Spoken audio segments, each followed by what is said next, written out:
Buenas tardes. Nuevo estudio del Evangelio de Lucas. Y hoy, siguiendo el del sábado pasado, vamos a introducirnos realmente en la parábola del sembrador. Esta parábola, en Lucas 8, del 4 al 15, aparecen dos secciones en este texto precioso. Todos la conocemos. El pasaje dice: en cierta ocasión se congregó mucha gente alrededor de Jesús y les dijo una parábola. Un sembrador salió a sembrar su semilla. Al esparcirla, una parte cayó junto al camino, fue pisada y las aves del cielo se las comieron. Otra cayó en una zona pedregosa y después de nacer se secó, porque no tenía humedad. Otra cayó entre espinos y las espinas que crecieron con ella la ahogaron. Y otra parte cayó en la buena tierra, nació y dio fruto a 100 por uno. Esa es la primera parte de este largo texto. La primera parte que nos habla precisamente de la parábola de la semilla. Antes de seguir adelante en este precioso pasaje, vamos a ver algunas cosas. Primero, algunos detalles para contextualizar lo que el Señor Jesús explica. En aquella época, la forma de sembrar no es como se hace hoy en día.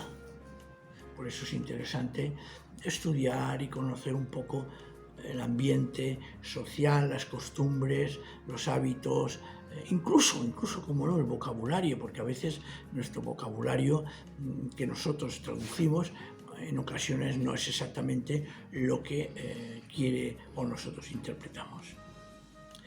Vemos la forma de sembrar y vemos que la parábola nos habla que parte de la semilla cayó junto al camino, otra parte cayó entre piedras, otra entre espinos y otra en buena tierra. Entonces, en aquella época no se sembraba como ahora. Y la prueba está, como el Señor explica esta parábola. Antes se sembraba pues así, tal cual, no se preparaba de una manera especial el campo. Hoy en día se quitan las piedras, se remueve la tierra, se pone abono, se espera un tiempo en que la tierra repose, se espera, etc. Y en este caso, la contextualización es interesante para poder después interpretar esta parábola. Y hay un segundo detalle que deseo señalar. Todos los evangelistas, los 4, escriben a una comunidad concreta. Escriben a una comunidad que generalmente es la que ellos están o ellos visitan de cuando en cuando, o incluso en algunas ocasiones ellos son los dirigentes.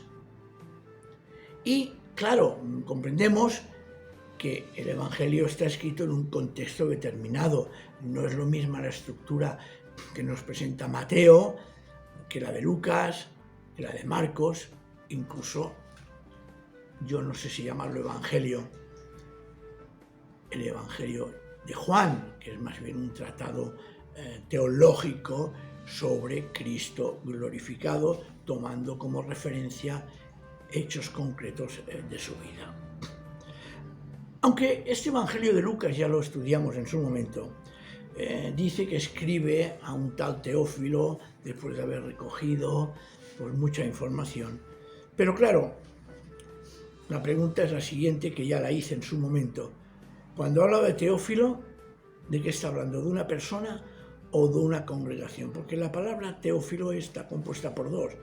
Teos, Dios, y filo, amigo, amante de Dios. Entonces, claro, si interpretamos que se refiere a un personaje, pues Teófilo es un personaje concreto de la época aquella, pero si lo interpretamos como en genérico, es decir, va dirigida a la gente que ama a Dios, que quiere a Dios, es decir, a los creyentes, a los que aman a Dios, a los creyentes. Así que es posible que la explicación de esta parábola sea, y personalmente creo que sí, sea una explicación, una redacción del propio evangelista que quiere que sus oyentes la entiendan. Tenemos la palabra de Jesús en la parábola, que el evangelista la recoge, pero después la explicación es el propio evangelista que, a modo de sermón o de estudio, la proyecta a los hermanos de la congregación a la que el evangelio va dirigido. Pero en medio de la parábola y la explicación hay como diríamos, una almohadilla de transición, que ya lo vimos el sábado pasado, en la que, son los versículos 7 y 9, en la que nos está diciendo que la parábola solo la van a entender los creyentes. Y por eso da paso después a que él explique esa parábola a los creyentes de la congregación a quien él escribe.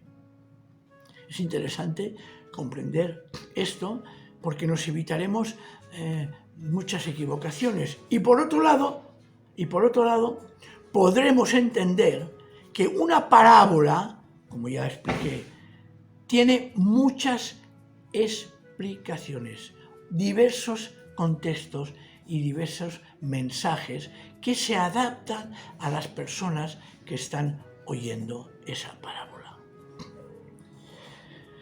Dicho esto, vamos a seguir.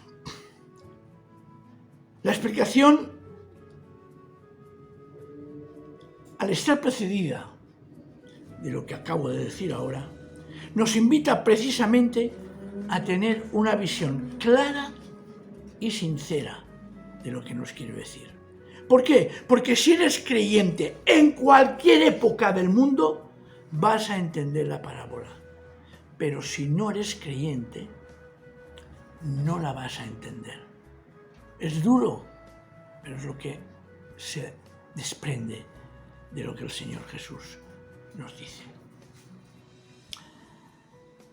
Y en esta parábola, en la palabra de Jesús, lo que vemos es que Dios es, primero y ante todo, es el que exige de nosotros, exige de los creyentes, que la palabra se lance ampliamente, a todo lugar, se esparza, donde sea y como sea. Porque es una semilla que va a producir en todos una respuesta. Claro, la palabra de Dios siempre produce respuesta en cualquier corazón que vaya, cualquier oído que escuche. Una respuesta que va desde un rechazo radical a una duda razonable, a una aceptación o incluso, cómo no, a una apertura de corazón total.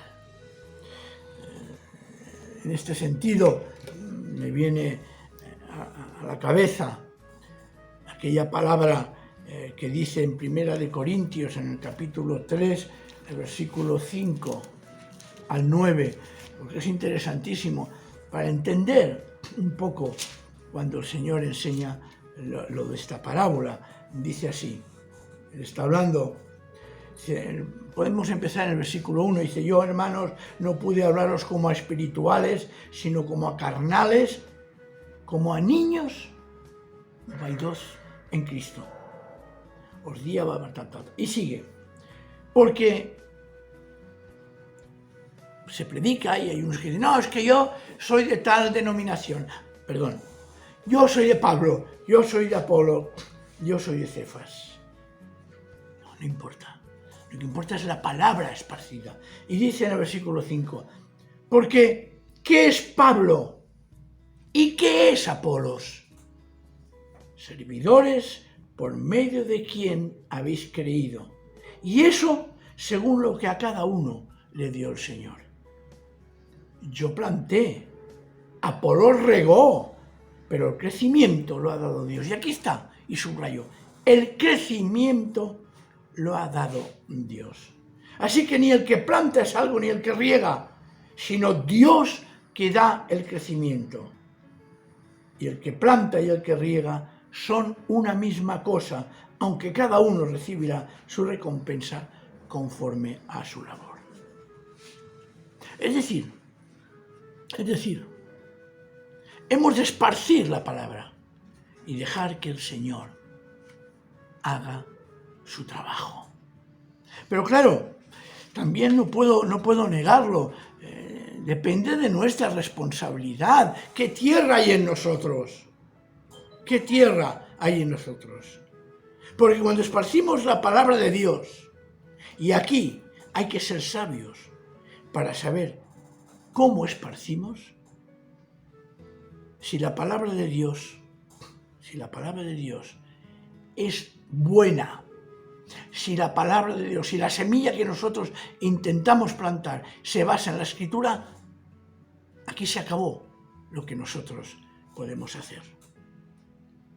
Si lanzamos y esparcimos la verdadera palabra de Dios, no debemos codiciar en absoluto, ni condicionar en absoluto.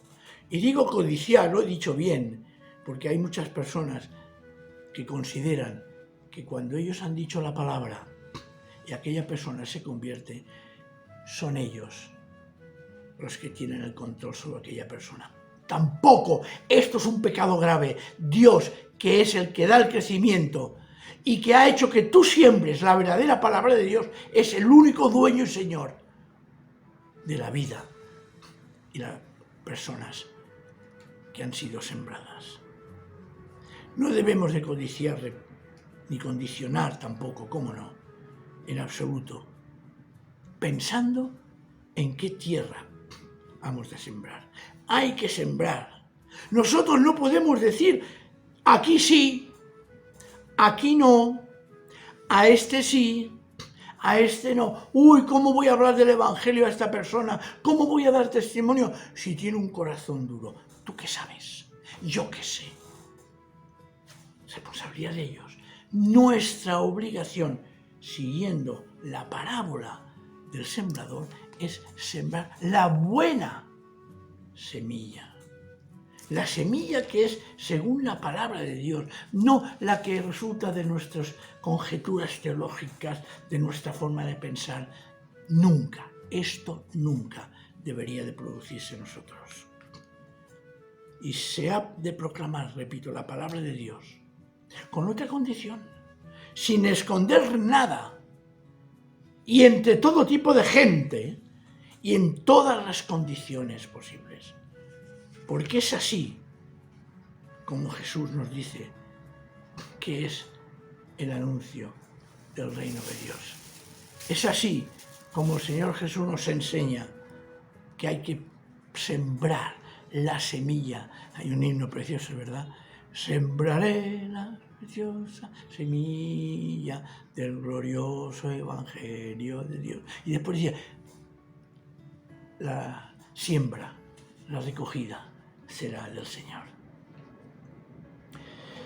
Mirad, otra cosa que también quiero señalar y que creo que en esta parábola nos enseña es que las cosas no vienen de golpe. Cuando una persona recibe la semilla, se produce en su corazón, no cambia, plis, plas, no. Se produce, sí, un cambio interno, porque hay una fermentación, hay una germinación de aquella semilla, pero hasta que no llega al momento en que sale la espiga y da fruto, es una transformación, un cambio. El mal no desaparece enseguida ante la llegada del reino de Dios. No desaparecen las piedras, no desaparecen las malas hierbas, no desaparecen las semillas que han caído en el camino y que son pisoteadas. La semilla germina, pero puede haber, y hay oposición. A veces una oposición que no se produce externamente, sino incluso en nuestro propio corazón.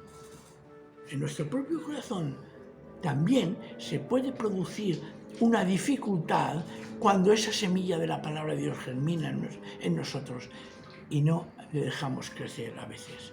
Porque hay oposición, hay lucha, hay rechazo, incluso los del camino tienen también rechazo. Las semillas que han caído en el camino. ¿Por qué? Porque resulta que desaparecen porque son comidas por los pájaros. Pero incluso, y permitirme la osadía, la semejanza, la forma de decirlo, incluso la semilla que ha caído en el camino tiene su función. ¿Cómo no? Dan de comer a los pájaros. Hasta eso. La palabra de Dios nunca vuelve a Dios vacía, lo dice Isaías. Nunca vuelve a mí vacía sin hacer aquello a lo que ha sido enviado. Es extraordinario, hermanos. Es extraordinaria esta parábola. Y el problema está en lo que hay cuando se siembra. El problema está en nuestros corazones. Es lo mismo que el Señor ha dicho en el versículo 8, fijaos, de otra parte cayó en buena tierra, nació y dio fruto a 100 por 1. Y dicho esto, añadió con voz solemne, es decir, imaginaos al Señor hablando con autoridad. El que tiene oídos para oír, que oiga. Señalo para oír. La palabra traduce quien pueda entender esto que lo entienda. Pero no todos pueden entender esto. Hay un pasaje en Ezequiel, en el capítulo 3 de Ezequiel, del versículo 22, capítulo 3, versículo 22, en la que se encuentra Ezequiel en un dilema, en una situación bastante, dice que él tiene que proclamar, es un centinela, antes ha dicho que Ezequiel es centinela, por lo tanto es el que vigila. Y para vigilar en muchas ocasiones tiene que lanzar el aviso de que viene el enemigo. Tiene que lanzar la palabra de Dios diciendo, cuidado que viene el enemigo. Sin embargo, dice en el versículo 22, dice, sentí sobre mí la mano del Señor que me dijo, levántate y sal al campo, y allí hablaré contigo. No quiere hablar Dios con Ezequiel en medio del pueblo. Dice, me levanté y salí al campo y allí estaba la gloria, la Shekinah del Señor, como la gloria que había visto junto al río Quebar. Y me postré sobre mi rostro. Entonces entró el Espíritu en mí y me puse de pie y me dijo, entra y enciérrate dentro de tu casa. En cuanto a ti, hijo de hombre, debes saber que pondrán cuerdas sobre ti y con ellas te atarán y no podrás salir para estar entre ellos. Haré que se te pegue la lengua al paladar y estarás mudo y no serás para ellos un hombre que reprende, porque son una nación rebelde. Pero cuando yo te haya hablado, abriré tu boca y les dirás, así ha dicho el Señor, el que escucha, que escuche. Fijaos, Jesús toma del profeta Ezequiel, el que tenga oídos para oír, que oiga. El que escucha, que escuche. Y el que no quiera escuchar, que no escuche. Porque son una nación rebelde. Fijaos qué cosa tan preciosa. La palabra de Dios, esparcida como semilla, es un tesoro precioso que el Señor la hace. Por lo tanto, nosotros somos llamados a responder, porque también depende de la respuesta. el Señor puede endurecer la proclamación de su palabra y hacer que el profeta quede mudo, porque esa semilla sabe el Señor positivamente que no va a producir fruto. Pero aún así, como nosotros no entendemos muchas veces los planes del Señor, tenemos que seguir sembrando la semilla de la palabra de Dios donde sea, como sea, cuando sea, con un auténtico testimonio. De verdad, sigamos adelante. Tengamos presente esto. Y fijaos cómo después, si leemos la explicación que da el evangelista en esta parábola, lo vamos a entender perfectamente. La semilla es la palabra de Dios. Versículo 11. Este es el significado de la parábola. La semilla es la palabra de Dios. La semilla que cayó junto al camino representa a quienes oyen, pero luego viene el diablo y quita de su corazón la palabra para que no crean y se salven. La que cayó en zona pedregosa son aquellos que, habiendo escuchado la palabra, la reciben con gozo, pero no tienen raíces. Creen por algún tiempo y en el momento de la prueba se apartan. La que cayó entre espinos representa a quienes oyen, pero luego se van, son ahogados por las preocupaciones, las riquezas y los placeres de la vida y no llegan a dar fruto. Mas la que cayó, en buena semilla, buena tierra, representa a quienes con corazón bueno y recto retienen la palabra oída, germina, se abre camino entre la tierra, aparece en la superficie y siguen buscando al sol, imagen de Cristo. Siguen buscando el sol y dan fruto por su constancia. La parábola que sí, pues muy conocida, muy repetida, pero que siempre tiene algo que enseñarnos. Y hoy creo que nos ha enseñado muchas cosas. Prediquemos la buena semilla de la palabra de Dios, la buena. No miremos dónde, cómo ni cuándo. Demos un buen testimonio y dejemos que esa palabra que el Señor hace y da caiga en buena simiente, buen corazón y que produzca fruto al 100 por 1, al 1000 por 1, a 1.000.000 por 1. Nosotros, en fe, en confianza, en sinceridad, hagamos lo que tenemos que hacer y dejemos que el Señor haga su obra. No queramos nosotros hacer lo que le corresponde a Dios.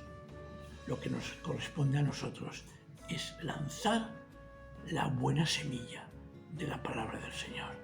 Así que ánimo y adelante, y que el Señor nos bendiga esta tarde a través de esta reflexión. Amén.